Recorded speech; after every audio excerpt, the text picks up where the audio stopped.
Lucas acordava todos os dias às 4h da manhã. O despertador mal apitava e ele já estava de pé, atravessando o pequeno quarto onde dormia ao lado da mãe doente, preparando o café silenciosamente para não acordá-la. O aroma forte do café se misturava ao cheiro de remédio, e isso para ele era rotina.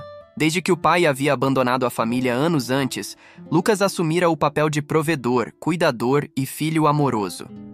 Tinha apenas 22 anos, mas a vida lhe ensinara a ser homem muito antes do tempo. Trabalhava como balconista em uma padaria modesta, num bairro afastado do centro. Era conhecido por todos como alguém gentil, sempre sorridente, sempre disposto a ajudar. Os fregueses mais antigos diziam que ele era um anjo disfarçado de padeiro. Mas Lucas nunca se via assim. Para ele, ajudar era o mínimo que podia fazer diante da dureza do mundo. Naquela terça-feira, o céu amanheceu encoberto, prenunciando a chuva que não tardaria a cair. Lucas chegou à padaria com a capa amarela encharcada e o tênis furado rangendo a cada passo. Cumprimentou os colegas com seu tradicional "bom dia com pão quentinho", como fazia todos os dias, e foi direto para o balcão. Em meia hora, já estava servindo os primeiros cafés da manhã com uma alegria que parecia incompatível com sua realidade. Às 7h12, um homem entrou. Sujo, roupas rasgadas, cabelo desgrenhado. A maioria dos clientes desviou o olhar. Outros saíram. O homem, com os ombros curvados, caminhou até o balcão com passos lentos, arrastando os pés.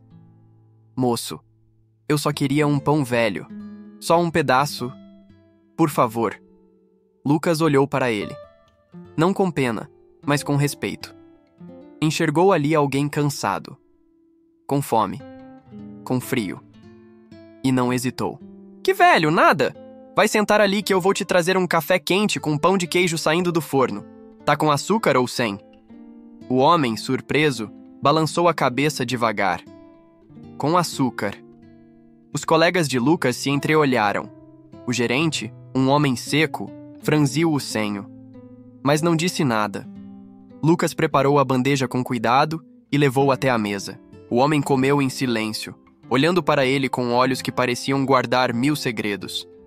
Essa cena se repetiu nos dias seguintes. O homem voltava sempre na mesma hora, e Lucas sempre o servia com dignidade. Não fazia perguntas. Só oferecia comida, café e um sorriso.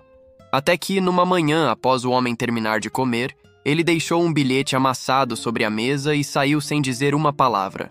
Lucas foi até lá, curioso. No papel, escrito com caligrafia trêmula, lia-se: "Obrigado por me tratar como gente. Você é raro." Lucas segurou o bilhete como se fosse ouro. Guardou no bolso. Sorriu. E naquele dia, o trabalho pareceu mais leve. Mas naquela noite, algo mais aconteceu. Quando chegou em casa, encontrou um envelope branco por baixo da porta. Dentro, havia um convite formal. "Senhor Lucas da Silva, sua presença é solicitada na Rua dos Cedros, no 781, às 15 horas desta sexta-feira, para uma reunião importante. Não falte. Assinado Armando Salles." Lucas leu e releu. Não conhecia nenhum Armando, não sabia o que esperar. Mas havia algo naquele nome, naquela letra, que despertava uma estranha sensação de déjà-vu. Mal sabia ele que aquele homem que servia pão e café todos os dias era, na verdade, um bilionário oculto. E que a vida de Lucas estava prestes a mudar para sempre. Naquela noite, Lucas não conseguiu dormir.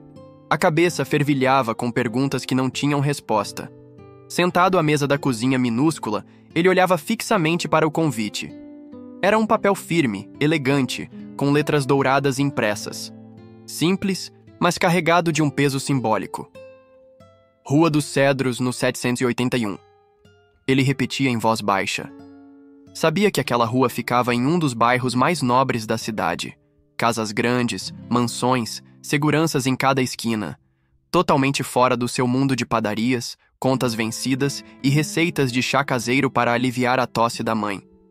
Por um instante, pensou que poderia ser trote. Uma brincadeira cruel. Ou até uma tentativa de golpe. Afinal, ele era só um balconista de padaria. Quem se interessaria por ele? Na manhã seguinte, contou à mãe, Dona Irene. Mesmo fraca, ela sentou-se com esforço na cama e segurou a mão do filho. Filho, às vezes a vida manda sinais em forma de convite. A gente só precisa ter coragem para aceitar. Vai, sim, leva teu coração puro e tua educação. O resto, Deus te mostra. As palavras da mãe tinham um peso que ele não podia ignorar. Era ela quem o ensinara a ser bom, mesmo quando o mundo era cruel. Era ela quem dizia, ainda quando ele era criança: ser bom não é fraqueza, meu filho, é força rara. Na sexta-feira, Lucas colocou sua melhor camisa, a que usava só em casamentos e batizados. Não era nova, mas estava limpa e bem passada. Pegou o ônibus e desceu 3 quarteirões antes, com vergonha de chegar suado e de tênis velho em uma rua de carros importados. Ao chegar no número 781, parou. Era uma mansão enorme, com jardins impecáveis, esculturas nas laterais e uma fonte com água cristalina. Respirou fundo, apertou a campainha. Um mordomo com terno escuro atendeu. "O senhor Lucas da Silva?" perguntou o homem com uma reverência sutil. "Se sou eu, sim." "Por aqui, por favor. O senhor Salles o aguarda." Lucas entrou, com passos tímidos, quase pisando em nuvens. O chão de mármore brilhava tanto que ele evitava encostar os pés. As paredes estavam decoradas com quadros que pareciam ter saído de museus. Era como estar dentro de outro mundo. Na sala principal, uma lareira acesa, mesmo em um dia morno. E em frente a ela, sentado em uma poltrona de couro, o mesmo senhor que ele havia servido café e pão por semanas. Só que agora, ele vestia um terno impecável. O cabelo estava alinhado, a barba feita. Mas o olhar era o mesmo, profundo, humano. Lucas parou na porta, surpreso. "O senhor... Você... Era você esse tempo todo?" O homem sorriu. "Sim, Lucas. Era eu. E você foi o único entre tantos que não me viu como um estorvo, que não virou o rosto, que não me tratou como invisível." Lucas sentou-se, ainda sem palavras. "Meu nome é Armando Salles. Fui um dos maiores investidores do país. Mas nos últimos anos vivi sozinho, sem família, sem herdeiros. Cansei de viver cercado de gente que só queria meu dinheiro. Decidi me esconder e procurar alguém que ainda soubesse ver com o coração. E por que eu? Porque você me deu pão sem esperar nada. Porque você ouviu sem julgar. Porque seu coração é do tamanho do mundo, mesmo quando sua geladeira está vazia." Lucas engoliu em seco. Ainda parecia surreal. "E o que o senhor quer de mim?" Armando se levantou. Caminhou até uma mesa. Abriu uma pasta e retirou um envelope grosso. "Eu quero que você aceite isso. Uma herança. Mas não apenas de dinheiro, de propósito. Quero que você assuma minha fundação. Que cuide dos esquecidos. Que leve adiante o que eu comecei." Lucas abriu o envelope e viu números que ele nunca imaginou na vida. "Mas eu sou só um balconista." "Não, Lucas. Você é o homem que o mundo precisa ver. E eu estou aqui para te mostrar que bondade pode sim mudar destinos." A mão de Lucas tremia. E pela primeira vez na vida, ele sentiu que estava no centro de uma virada que não havia pedido, mas que talvez merecesse. Depois daquele encontro surreal, Lucas saiu da mansão atordoado. A pasta com os documentos pesava como chumbo em suas mãos, mas o que mais pesava era o que ela representava. Uma mudança radical, imediata, irreversível. Sentou-se em um banco do parque mais próximo e ficou ali, sem saber por quanto tempo. A cabeça girava. Herança. Fundador de uma fundação. Diretor. Responsável por projetos sociais. Um novo rosto para uma velha missão. Era como se o mundo, de repente, tivesse aberto uma porta que ele nem sabia que existia. Mas Lucas não se sentia preparado. A vida toda vivera com medo de errar, medo de não dar conta, medo de decepcionar. Crescer na pobreza ensina que até as coisas boas podem ser armadilhas, e que a alegria demais costuma vir acompanhada de desconfiança. Lembrou-se de uma frase que ouvira quando era pequeno, dita por um vizinho que zombava da bondade da mãe dele. No mundo real, quem ajuda demais se afoga. Mas Dona Irene provou o contrário. Ela sempre ajudou. Mesmo doente, mesmo com pouco. E agora, aquele senhor, um bilionário, vinha provar que a mãe estava certa. O mundo pode até tentar ignorar a bondade, mas em algum momento, ela é vista, reconhecida e às vezes premiada. Lucas voltou para casa no fim do dia. Encontrou a mãe sentada na cadeira de rodas olhando pela janela. E então, filho? Ela perguntou com um leve sorriso. Ele se ajoelhou ao lado dela, os olhos marejados.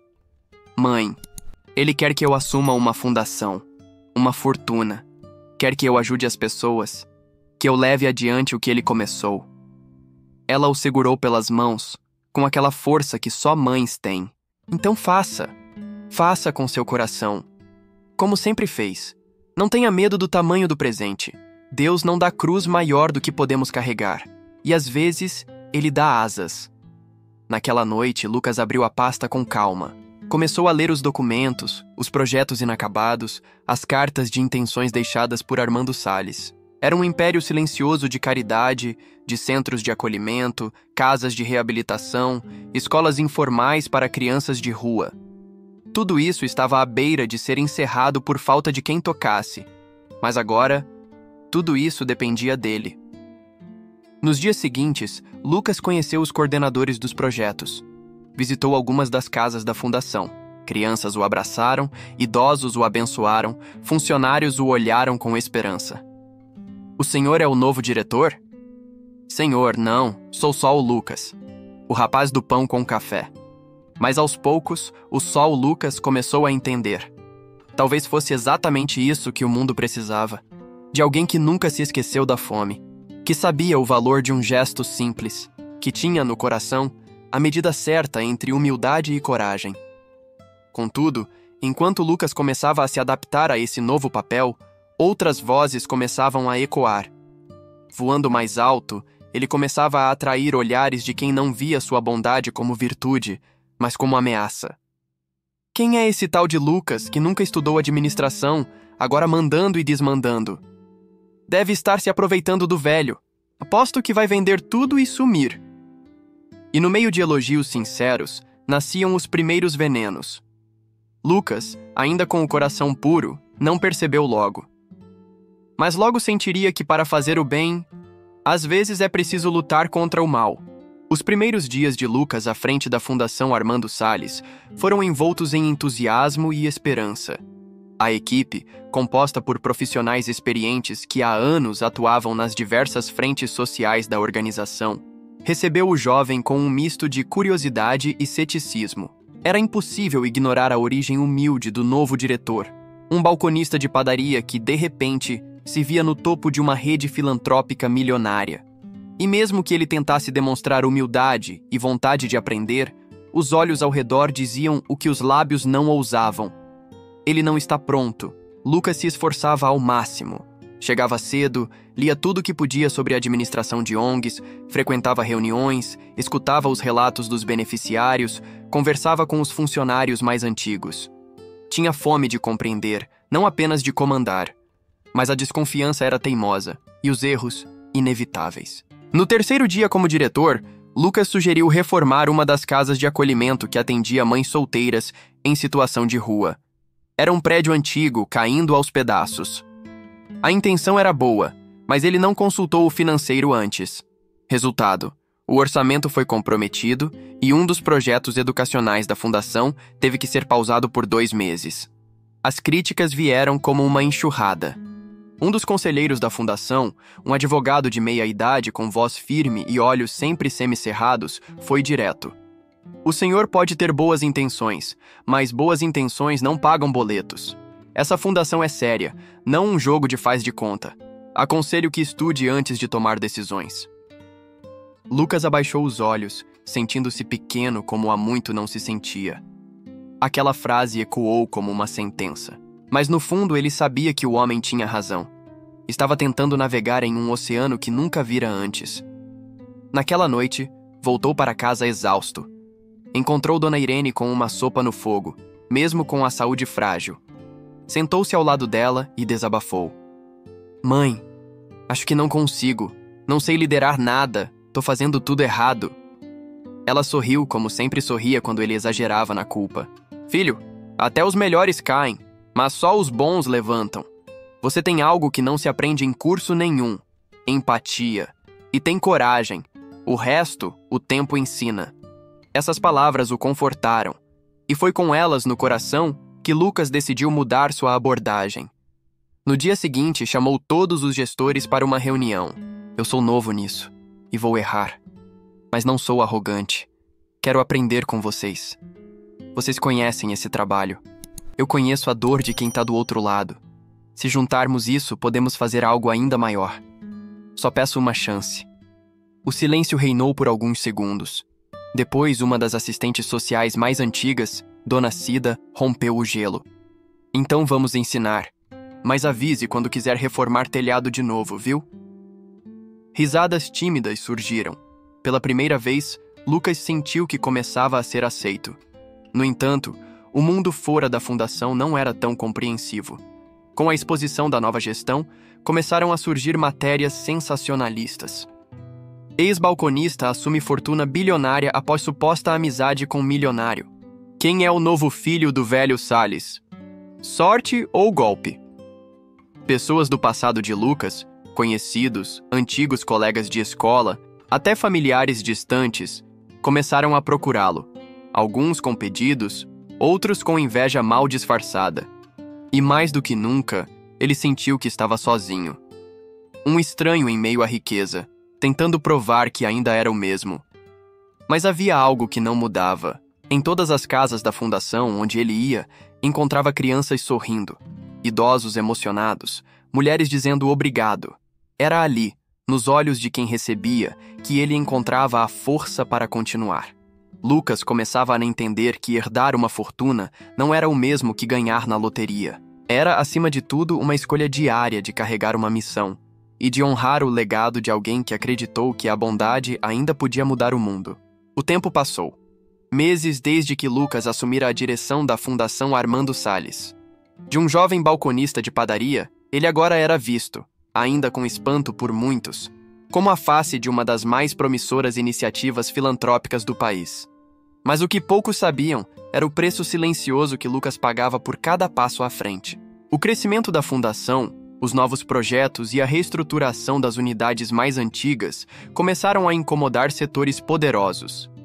Clínicas privadas viram na atuação da fundação um concorrente desleal.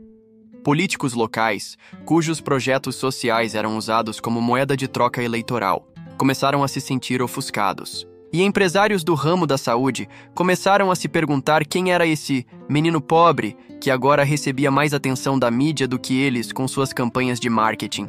O que começou com boatos em redes sociais se transformou em ataques coordenados.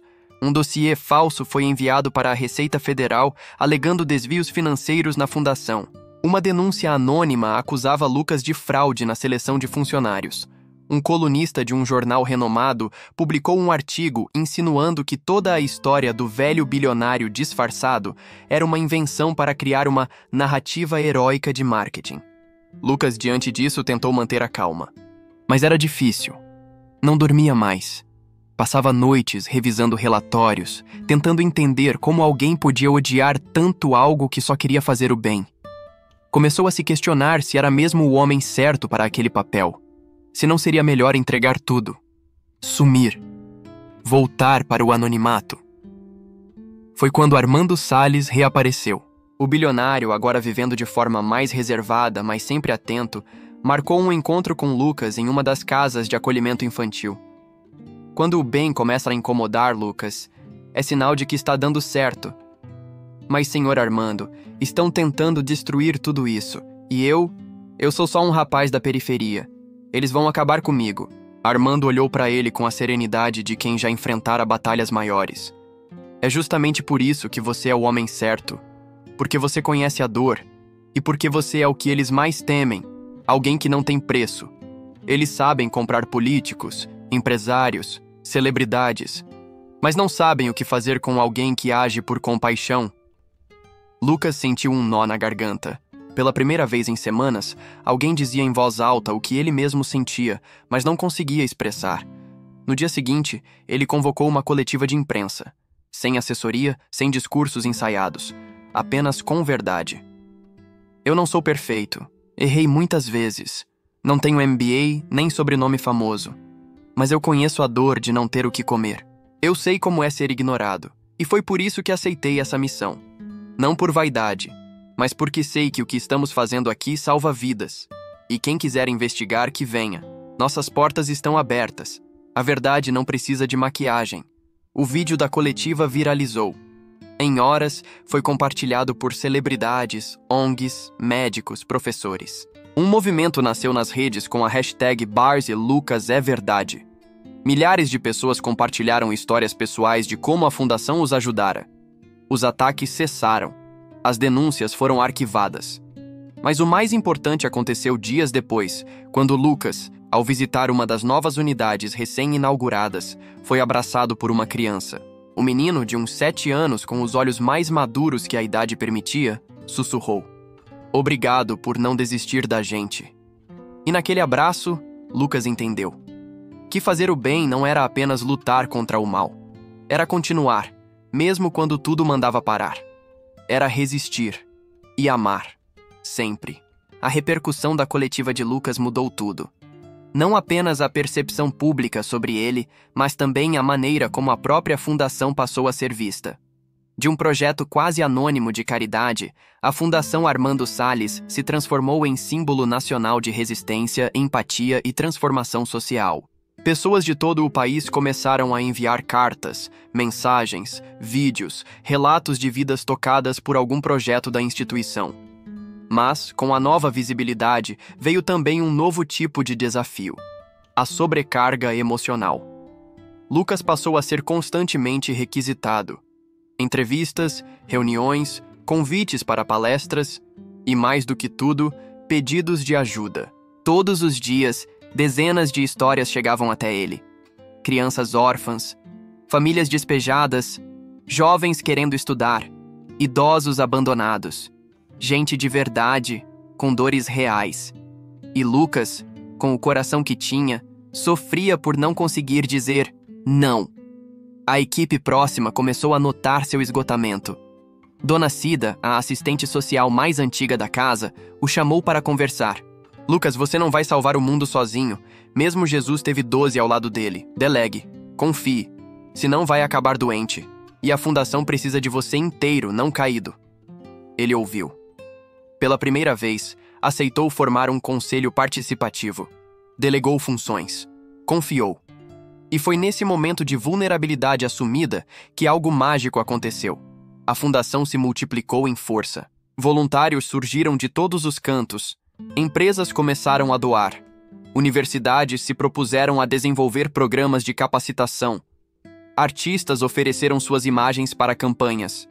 O que antes era apenas uma missão de um homem, agora era um movimento. E no meio de tudo isso, Lucas reencontrou um nome do passado: Mariana. Eles se conheceram na escola, muitos anos atrás. Ela era a aluna exemplar. Ele, o garoto que chegava com o uniforme amassado e olheiras fundas. Nunca chegaram a se aproximar. Mas agora, ela surgia como coordenadora de uma ONG de alfabetização para jovens em comunidades carentes. E propôs uma parceria. "Sempre te admirei em silêncio, Lucas. Não pela fama, mas porque, mesmo pobre, você dividia o lanche com quem não tinha. Isso eu nunca esqueci." As palavras de Mariana tocaram um lugar profundo no coração de Lucas. Pela primeira vez em muito tempo, ele sentiu algo diferente. Não apenas o peso da missão, mas o calor da esperança renovada. Juntos começaram a desenvolver um novo braço da fundação: a Escola Livre Armando Salles, um espaço para capacitação gratuita de jovens em situação de risco. Na inauguração da primeira unidade, Lucas fez um discurso curto, mas memorável. "Se tem algo que aprendi nessa jornada é que a bondade ecoa. Às vezes leva tempo. Às vezes parece invisível. Mas ela sempre volta.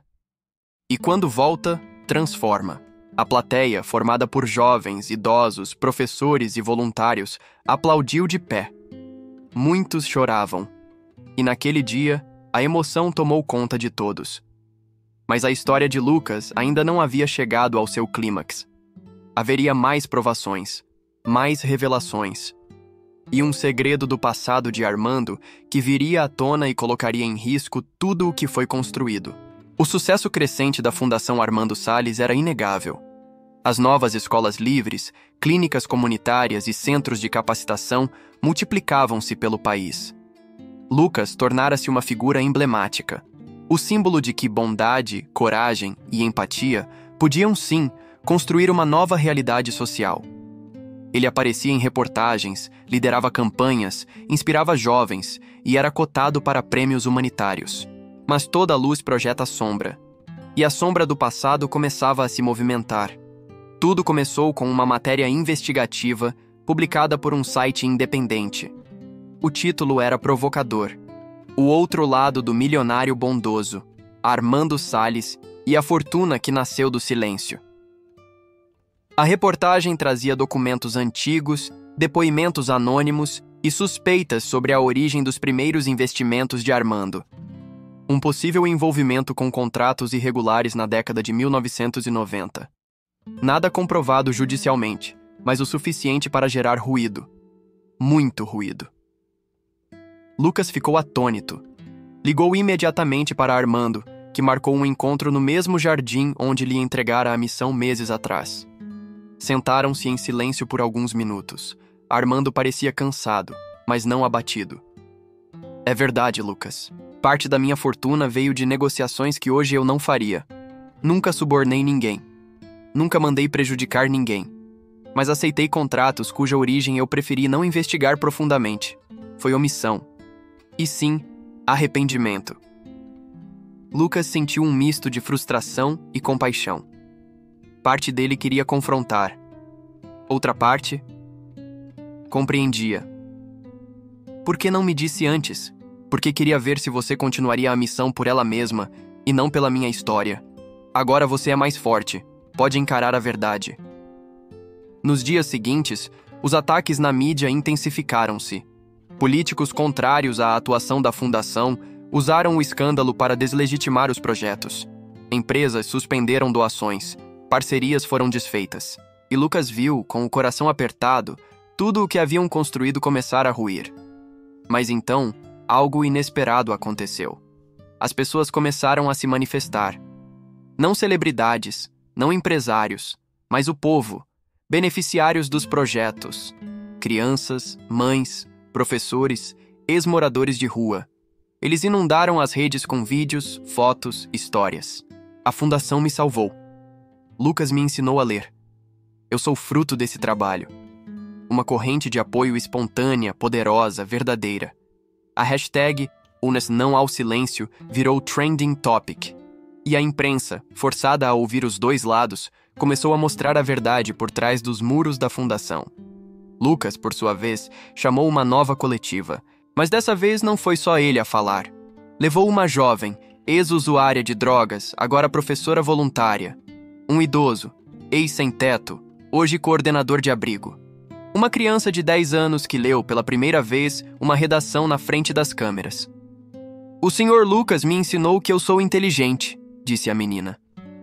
Eu não sabia. A sala, cheia de jornalistas, ficou em silêncio. Muitos choraram. Foi nesse momento que Lucas tomou a palavra. Eu não posso mudar o passado de ninguém, mas posso garantir que o nosso futuro seja limpo, justo, honesto. E essa é a nossa missão. A missão da bondade. O impacto foi imediato. Doações começaram a ser retomadas. Universidades ofereceram auditorias independentes para reforçar a transparência. A Fundação Salles não apenas sobreviveu ao escândalo.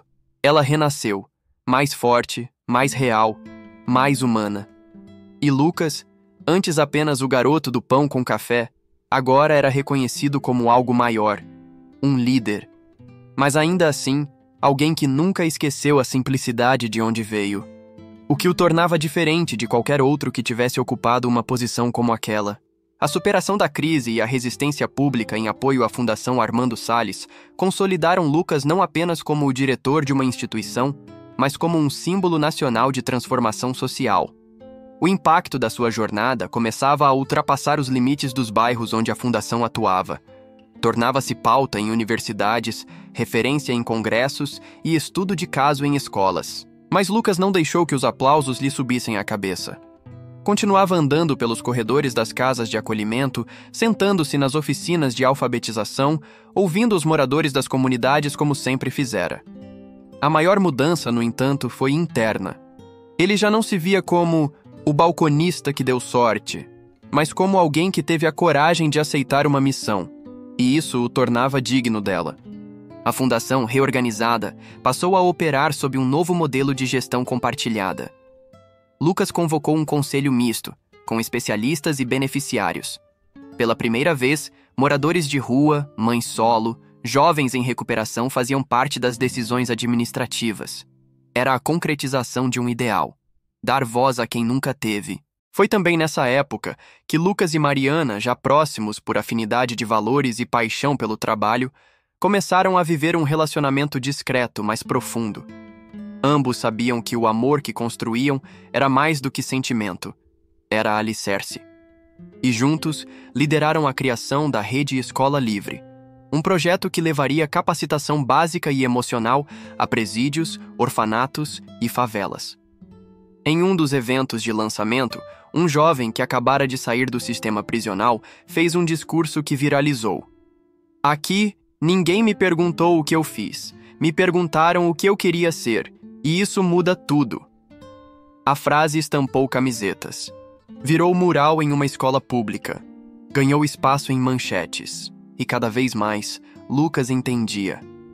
A missão que herdara era maior do que a vontade de mudar histórias individuais. Era um chamado para alterar a estrutura de oportunidades. Com a projeção nacional, vieram convites internacionais. ONGs de outros países queriam replicar o modelo. Lucas foi convidado para conferências em Genebra, Nova York, Nairobi, mas recusou a maioria. A base ainda não está sólida. Não posso sair agora. Prefiro 1000 sementes plantadas aqui do que um discurso bonito lá fora. A postura rendeu respeito. A fundação foi premiada por sua transparência e inovação. Lucas, contudo, fez questão de que os prêmios fossem divididos com a equipe. Até mesmo os troféus ficavam expostos nas unidades da fundação, e não no seu escritório, que, aliás, continuava simples. Mesa de madeira reciclada, fotos de crianças, um quadro com a primeira carta deixada por Armando, e outro com a frase de sua mãe: "A bondade é a herança dos fortes." Mas um momento marcaria definitivamente o coração de Lucas. Numa tarde comum, ao visitar a unidade mais antiga da fundação, um senhor de cabelo grisalho, terno gasto e olhar emocionado se aproximou. Trazia uma bengala e um sorriso difícil de conter. "Eu sou o irmão do Armando. Estávamos afastados havia 30 anos. Ele não me perdoava por algo que fizemos juntos no passado. Mas antes de morrer, ele falou de você. Disse que encontrou redenção ao ver sua generosidade e me pediu para te dar isso." O homem entregou um envelope amarelado. Dentro, uma carta. "Lucas, se você está lendo isso, é porque fui embora em paz.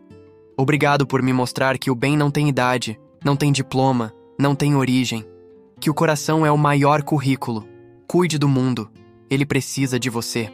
Lucas chorou como há muito não chorava. Era uma dor bonita. Uma dor que cura. A dor de saber que havia transformado uma vida.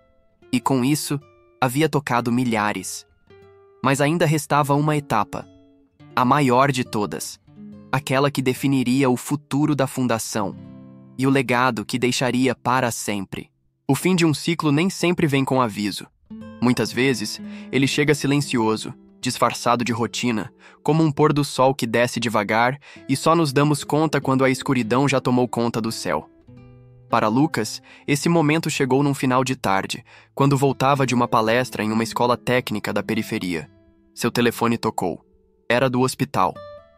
"Senhor Lucas, é sobre sua mãe." Ele correu sem pensar, sem respirar direito, atravessando a cidade com a pressa de quem sente, no coração, que o tempo está escorrendo. Dona Irene havia sofrido um AVC. Chegara lúcida, mas em poucas horas seu estado se agravara. Os médicos faziam o possível, mas o prognóstico era reservado. Na sala de espera, Lucas sentou-se, estático. Ele que havia enfrentado os poderosos, vencido campanhas de difamação, reorganizado uma instituição, agora se via impotente diante da maior das batalhas, a que nenhum dinheiro pode vencer. Mariana chegou minutos depois. Segurou sua mão. Choraram juntos. E ali, em silêncio, Lucas entendeu que tudo o que havia feito até então, todas as conquistas, prêmios, reconhecimentos, não diminuíam em nada a dor de talvez perder a única pessoa que o amara antes que ele fosse alguém. A mãe ficou em coma por 3 dias. Nesse tempo, Lucas se afastou da fundação. Recolheu-se. Visitava o hospital 2 vezes por dia e voltava para casa com a cabeça baixa. A comunidade sentiu sua ausência. Crianças perguntavam: "Cadê o tio Lucas?" E mensagens de apoio começaram a se acumular em sua caixa de entrada. No 4º dia, Mariana o encontrou sentado no chão do quarto da mãe, segurando o diário que ela mantinha escondido numa caixa de costura. Nele, entre receitas antigas e contas de luz anotadas, havia um texto escrito pouco antes do AVC. "Se eu partir, não chore, meu filho. Eu já te vi florescer, já te vi salvar vidas, já fui amada por ti. E sei que você nasceu para iluminar. Continue. Mesmo se meu abraço faltar, estarei em cada olhar de gratidão que você receber. Amor de mãe nunca morre. Ele vira força no silêncio." Lucas não chorou, mas seus olhos contavam outra história. No dia seguinte, voltou à fundação. Reuniu todos. "Meus amigos, minha mãe está partindo.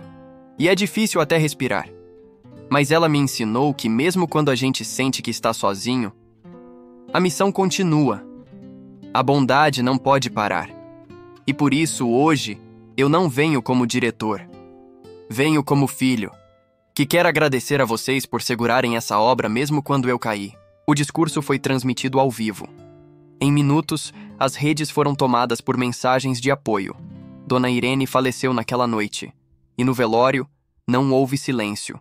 Havia canto, palavras de gratidão, crianças cantando canções que aprenderam na fundação, mulheres com flores nas mãos, um cortejo silencioso, mas carregado de uma força inexplicável.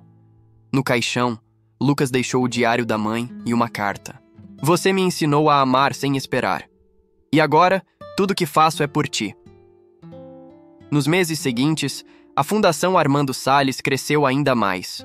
Com o apoio de Mariana, Lucas criou o Instituto Dona Irene, uma vertente focada no cuidado com cuidadores, psicólogos, enfermeiros, assistentes sociais, todos com espaços de descanso, apoio emocional e reconhecimento. Lucas dizia: "Quem cuida também precisa ser cuidado." E eu aprendi isso da mulher mais forte do mundo. A história de Irene e o impacto de seu amor ganharam o mundo. Em 12 países, ONGs adaptaram o modelo do Instituto. Lucas foi convidado para falar em fóruns internacionais e finalmente aceitou. Não por vaidade, mas porque entendeu que seu lugar, agora, era multiplicar o que um dia sua mãe plantou. E assim, a dor virou legado, a perda virou ponte, e a missão, mais do que nunca, se tornou eterna. 5 anos se passaram desde a morte de Dona Irene, e o mundo em que Lucas vivia havia mudado completamente. A Fundação Armando Salles, agora em conjunto com o Instituto Dona Irene, atuava em 14 estados brasileiros e começava a construir seus primeiros centros no exterior. A iniciativa ganhara o Prêmio Internacional de Inovação Social em Genebra, e Lucas era considerado um dos jovens mais influentes do mundo na área de filantropia. Mas ele continuava o mesmo. Todas as sextas-feiras, Lucas ainda acordava às 4 da manhã. Não porque precisava, mas por hábito. Fazia café, lembrava do cheiro que preenchia sua antiga casa, colocava um casaco simples e visitava uma das unidades da fundação sem avisar. Conversava com os jovens, ajudava a servir o café da manhã, ouvia histórias. Sentava-se ao lado dos idosos nos centros de acolhimento e perguntava sobre suas famílias, seus sonhos, suas dores. Porque ali, naquele contato real, era onde ele se recarregava. Um dia, em uma dessas visitas, encontrou um menino sentado na calçada, desenhando com carvão num pedaço de papelão. Lucas sentou ao lado dele, curioso. "O que você está desenhando, campeão?" "Tô desenhando minha casa.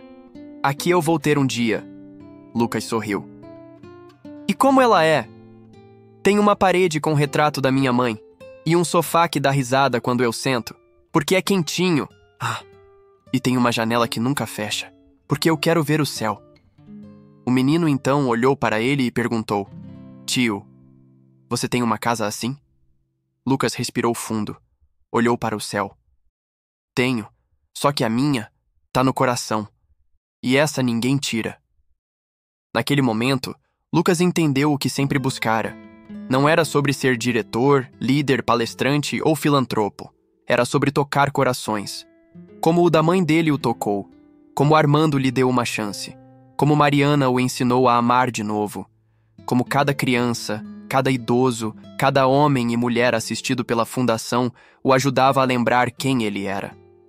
Em um grande evento de celebração dos 10 anos da Fundação, Lucas fez seu último discurso como diretor executivo. Diante de uma plateia de milhares de pessoas, incluindo líderes mundiais, artistas, médicos e trabalhadores comuns, ele subiu ao palco, simples como sempre. Hoje eu deixo oficialmente a direção da Fundação, porque acredito que uma missão não é uma coroa, é uma tocha, que deve ser passada, multiplicada, acesa em outros corações, e eu fui apenas um mensageiro. Pausou, emocionado. Quando eu era balconista de padaria, dei um pão e um café a um senhor maltrapilho. Não imaginava que ali começaria uma revolução, mas aprendi que o que você faz quando ninguém está olhando é o que constrói quem você é, e às vezes o universo inteiro está olhando, mesmo que você não veja.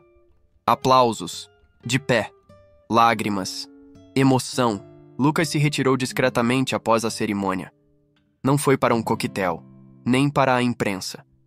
Foi para o orfanato onde havia crescido parte da infância, antes de morar com a mãe. Sentou-se no pátio e fechou os olhos. No silêncio, ouviu a voz da mãe, como num sussurro. Você foi além, meu filho. Agora deixa que o mundo continue a plantar com as sementes que você espalhou. E assim terminou a jornada de Lucas. Mas sua história, essa continuaria viva. Em cada criança que sonha, em cada mãe que recomeça, em cada gesto de bondade anônimo que, em silêncio, transforma o mundo. Porque, no fim, a verdadeira herança de um homem é o bem que ele deixa nos corações. Encerramento.